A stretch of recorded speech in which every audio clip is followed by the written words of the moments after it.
अहमदाबाद विमान हादसे को लगभग 1 महीने से ज़्यादा का वक्त हो गया है, लेकिन अभी तक इसको लेकर किसी तरह की कोई स्पष्ट जांच सामने नहीं आई है। अमेरिकी कंपनी बोइंग अपनी इज्जत बचाने के लिए प्लेन के पायलट पर इल्ज़ाम लगा रहे हैं, जो अपनी सफाई देने के लिए अब इस दुनिया में नहीं है। उस प्लेन हादसे में 242 लोगों में दोनों पायलट की भी मौत हो गई थी। AAIB की रिपोर्ट बताती है कि ईंधन कट ऑफ स्विच दोनों इंजनों में टेक ऑफ के तुरंत बाद रन से कट ऑफ स्थिति में चले गए, जिससे इंजनों में ईंधन बंद हो गया।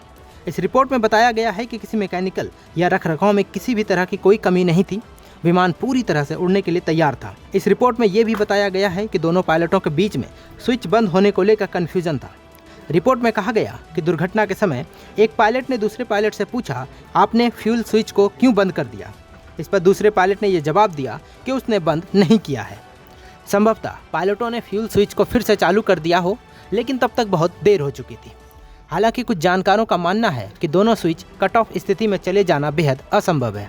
वहीं इंडियन पायलट एसोसिएशन जैसे ALPA इंडिया और पायलट्स फेडरेशन ने कहा कि स्विच खुद ब खुद कट ऑफ में चले जाए तो इसे पायलट की गलती ना बताकर इसे इलेक्ट्रिकल और सॉफ्टवेयर ग्लिच कहना ज़्यादा बेहतर होगा। उन्होंने कहा कि आखिरी वक्त में पायलटों ने मेडे कॉल भी जारी किया था, लेकिन तब तक काफ़ी देर हो चुकी थी। बोइंग ने इंडियन स्विच लॉक पर कहा कि यह सुरक्षा के मकसद से डिज़ाइन किया गया है, वो अपने आप बंद नहीं होता है, उसे बंद करने के लिए किसी की ज़रूरत पड़ती है, इसलिए उन्होंने अपनी गलती मानने से इनकार कर दिया।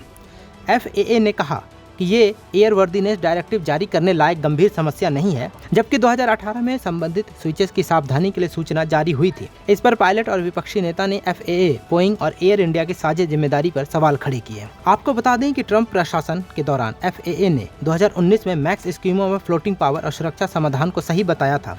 इस ऐतिहासिक संदर्भ का हवाला देते राजनीतिक टिप्पणीकार मानते हैं कि अमेरिकी सरकार और FAA बोइंग को रूल्स में ढील देती रही है, इसलिए अब आरोप ये भी लग रहा है कि ट्रंप सरकार बोइंग को बचाने की कोशिश कर रही है। इस मामले में एविएशन एक्सपर्ट सनल कौल ने एयर इंडिया फ्लाइट AI-171 की प्रारंभिक जांच रिपोर्ट में सवाल खड़े किए हैं।